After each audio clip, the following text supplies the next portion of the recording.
Pulling your bike out of storage. Part 2. Pre-ride preparation. Last time, we showed you some things to check if your bike had been left in storage for a while.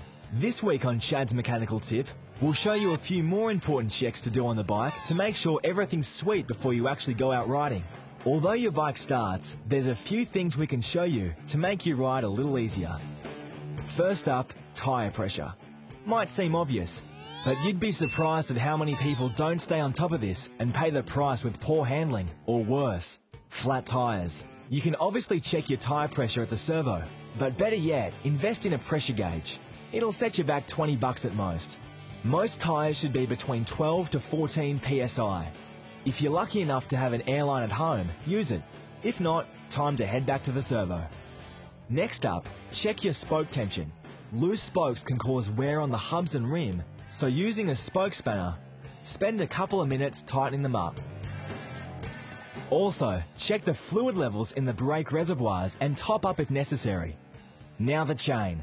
We'll need to check the tension's right and that it has enough lube. Chain tension first. And we've got a real easy tip if you're on a Japanese bike. The gap on these should be about 60 mil between the rearmost point of the front chain guide and the chain. Quite simply, if you can fit 3 fingers comfortably between there, you're good to go. If not, tighten or loosen the chain adjuster until you're right.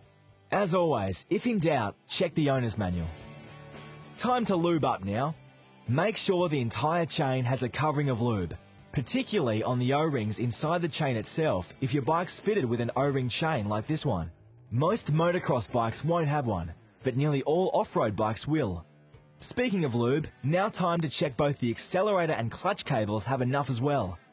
First, find out if they operate freely. If they do, sweet. If not, time to lube again. You'll need special cable lube for this. Clutch cable first. Disconnect at the bars and attach the special lubing attachment. Just enough here until you see it come out the other end of the cable. Same for the accelerator cable. Make sure that it's disconnected from the carby first though. Very important, as you don't want any lube running into the top of the carburetor. Again, just enough till you see it come out the other end. Then tighten both up. Each bike will have different cable setups, so just check the owner's manual again if you're unsure. Now for the forks. You should actually do this pretty regularly.